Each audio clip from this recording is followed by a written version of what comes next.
One. So water is subtle, right? She likes to keep her mysteries to herself. She's colorless, odorless, tasteless, and formless, so it's really easy to overlook her complexity. But when we dive just a little deeper beneath the surface, we see a world of activities and a range of qualities. Now, it's a really common story. We go through our days mostly unaware of our thirst, and we wonder, why don't I feel inclined to drink much water? And then when I do, I really don't notice much of a difference in how I feel. Well, it's probably because you're not drinking high quality water. In fact, some kinds of water can actually dehydrate you. So maybe you wake up thirsty and you think, I should definitely drink more water today. Because we've all heard it a million times, right? 8 glasses a day. Seems like a lot, but nevertheless, you grab a glass and with the best of intentions, you fill it with that cool, clear liquid, and then glug, glug, glug, you chug half the glass. But it's tasteless and it's bland. So you set the glass down and you make a mental note to drink the rest later. Meanwhile, a cup of coffee would really hit the spot right now. Now, by afternoon and maybe 2 cups of coffee later, you suddenly remember that glass half full or maybe half empty of water. And it seems a little stale now, but you kind of dismiss the thought because water can't go stale, right? So you chug it down and then it's time for the second glass. But maybe you'll have juice this time instead because juice is hydrating, right? It's full of water. Then 5 minutes later, you have to pee. And then 30 minutes later, you have to pee again. And by mid-afternoon, you pour your 3rd glass of water, determined to get hydrated. And this time, you guzzle the whole thing down. And then you have to pee 2 more times before dinner.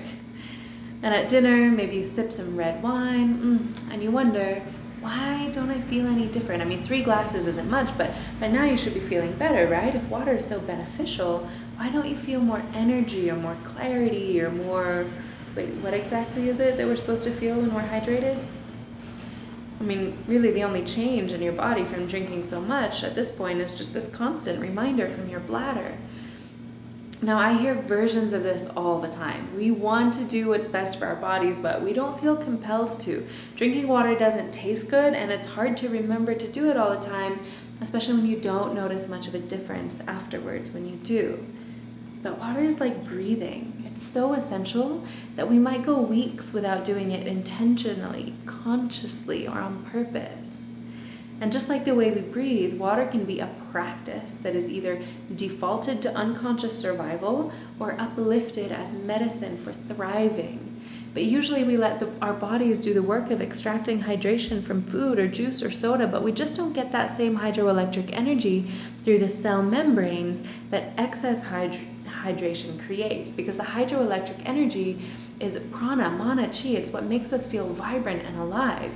And in addition, when your body has to work extra hard to convert bulk water, or H2O, into bioavailable crystalline water, H3O2, it expends more energy and precious nanocolloids in the process. So in this next series of videos, we're going to be diving deeper into the differences between various kinds of water and how they affect our physiology and our psychology so very differently. So this little mini course is going to empower you to take your hydration and therefore your very life force into your own hands so that you can actively thrive as an aquatic being in a world that is constantly drying us out. Now you can kind of think of it like this. You're driving down the highway, right? And there are 3 lanes, not too much traffic, everything's running smooth, you're cruising, you're feeling fine. But then all of a sudden there's a roadblock up ahead, and all these 3 lanes are forced into 1 lane. And traffic slows down, and now it's bumper to bumper, and you're at a snail's pace. You're getting hot sitting around in the car, and the pressure is up, and you can see people getting irritated all around you, and then on top of that, you're gonna be late, and there's static on the radio, and it smells like exhaust fumes. Well, that's what it's like for your body to try to work while it's dehydrated. Inflammation rises, your body has to make sacrifices in the health of less essential regions as it delegates limited water reserves. And it's like your poor blood vessels are pushing through tomato sauce instead of red wine. It's just not a good scenario, no bueno. But this is the case with the vast majority of the population. Nearly all of us suffer from long-term chronic dehydration without realizing it. And research is showing that chronic cellular dehydration of the body is the primary cause of painful degenerative disease. In other words, all these terms that doctors have to name various illnesses are just descriptive synonyms for the myriad expressions of dehydration. Dehydration takes many forms in as many different bodies, but nearly all degenerative illness can be traced back to dehydration at its root cause. So early signs of dehydration can include fatigue, anxiety, irritability, depression, cravings, cramps, headaches, mood swings, brain fog, trouble concentrating, smelly BO. And then mature signs of dehydration can include heartburn, joint pain, back pain, migraines, fibromyalgia, constipation, colitis, ulcers, asthma, allergies, high cholesterol, angina, autoimmune disorders, and so much more. So water is crucial to every function that the body performs. It transports nutrients, it improves oxygen uptake in cells, it works as a shock absorber, it lubricates our joints, it keeps our cell communications up to speed, it enables the fascia's electrical conductivity and neuronal firing, it allows enzymes to work, and literally everything else, everything the body does. So when we're dehydrated, these systems degrade, and their malfunction manifests as illness. As Dr. Batman-Gelage says, let's stop treating thirst with medication. But the solution isn't just to drink more water, because not all water is the same. And if you drink poor quality water, you'll probably just pee it out anyways, so why bother? Now, let's switch gears big time. Cast your mind all the way back to the 1600s. It was another world back then in so many ways. So I want you to picture a Dutch craftsman tinkering by the firelight with his little inventions of wood and glass. His name was Anthony van Leeuwenhoek, and after days of studying algae and soil under the lens of his homemade microscope, fascinated and enwrapped by worlds within worlds that magnification could uncover, he was exhausted. He's sleep deprived. He'd been so engrossed in the microcosm, he barely slept at all, so yawning, he stretched his arms wide and, he knocked over a glass from the table. So absent-mindedly, he scooped the shards into his hands, but a jagged edge sliced a thin line of blood right across his palm. Curious, he laid a drop of blood onto the lens of his homemade microscope and peered inside, sure that he would see nothing but a sea of red, right? Because after all, everyone knew that blood is just red water in the body, simple and unmysterious. But what he saw changed the course of history and biology forever. In that moment, he became the first person to witness a red blood cell. So naturally, he was shocked. What were these tiny little animals inside of his own body? Something so apparently simple was far more complex than he had ever imagined. To think he was made of this stuff. His own veins were filled with these strange little creatures. What a mind bender, right?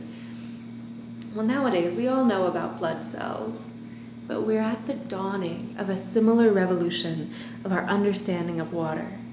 So when seen under the lens of a powerful dark field microscope, many orders of magnification beyond what was conceivable in the 1600s, we can see that water, which seems to be a clear liquid, is actually an incredibly vast, elaborate microcosm. Just like our blood, which appears simple, water is a complex, living liquid.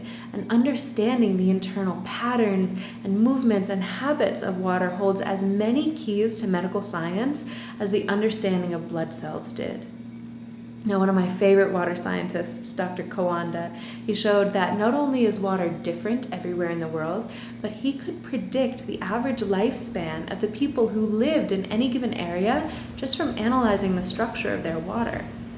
So I invite you to enter into the groundbreaking new paradigm of water discoveries with the eyes of a scientist and the wonder of a child, and all of the awe and amazement that Anthony must have felt in finding an ocean of little red fish inside of his own bloodstream. It's the same way that I've been feeling to learn of the vast networks of crystalline structures within water, complete with living circulatory systems and proton tunnels of jump conduction and an intelligent matrix of molecular circuitry. I mean, to see past water's apparent simplicity is to never take a sip in the same way again.